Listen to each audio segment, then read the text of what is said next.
Welcome to another video from 919clinic.co.uk. I am John Ostrovskis. Today I'm elaborating on an area that is often implicated in causing or amplifying elbow tendinopathy problems. And this area that I'll be introducing lends itself well to a home program of self-massage. Now, it's important to emphasize to start with that if you do have elbow pain, it's important to start with a correct diagnosis so that you are on the correct eccentric exercise program. All the research available to date supports that the eccentric exercise is the most likely tool for you to fix your problem. This information is very much secondary to support that part of your program. If you are unsure of which eccentric exercise program you need, you will need to see an experienced sports physiotherapist.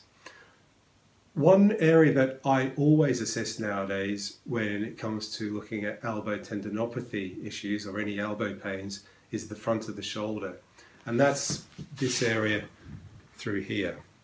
Now if I pop my shirt off to point out exactly.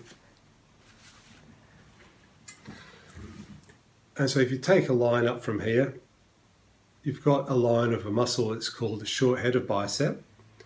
Running very close to this muscle is another very small muscle called coracobrachialis. Now, when you're palpating or having a feel of that area, you can't really differentiate, but it's a very significant part. Also, there's a deeper muscle that fans out called pectoralis minor. So these three muscles are pectoralis minor, coracobrachialis, and short head of bicep are important to assess to see whether they may well be implicated with your problem. Now the reason for this, if I refer to my favourite anatomy book, which I'll reference at the end of this, if you have a look at this picture here,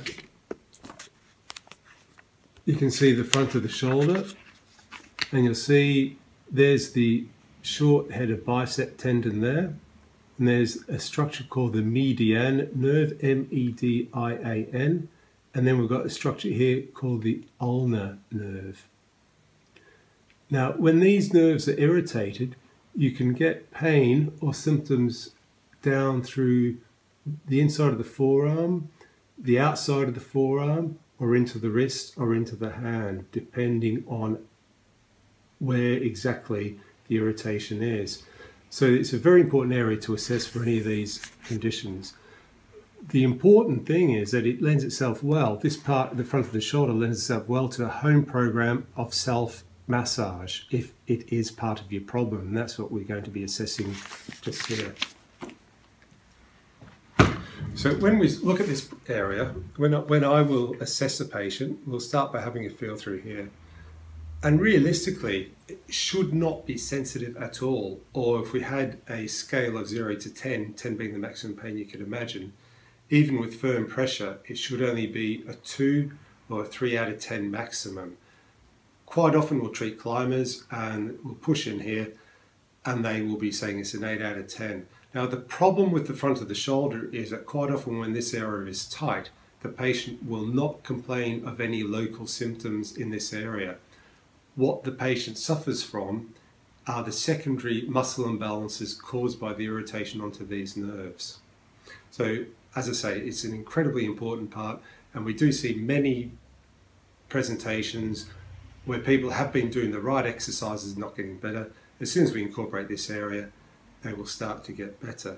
Now, so for a home management program, where would we start? If you've come to see me for treatment, and this video is largely to support those people who have come to see me for treatment so they can clarify what they're doing, we start to a low down in this area here. So if we draw a line straight up, and we want you to spend 5 to 10 minutes a day. So if you spend 10 minutes, you'll do that once a day. If you do it for 5 minutes, you can do that twice a day.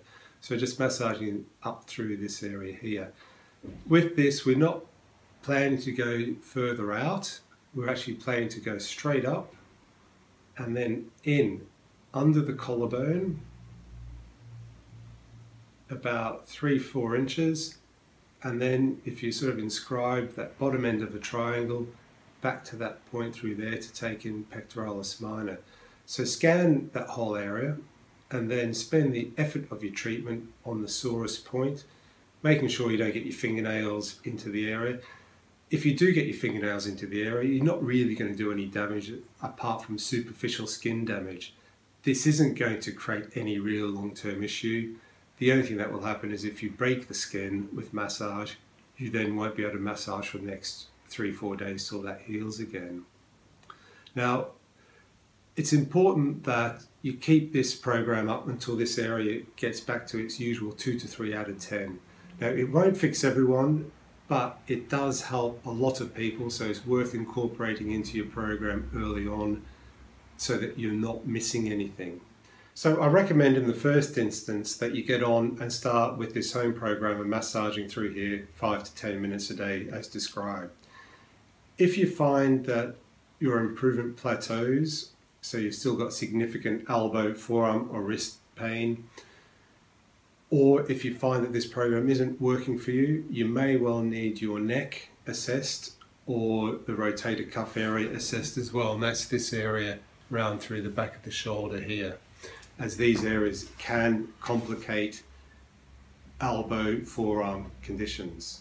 If you need this doing, then you will need to contact an experienced sports physiotherapist.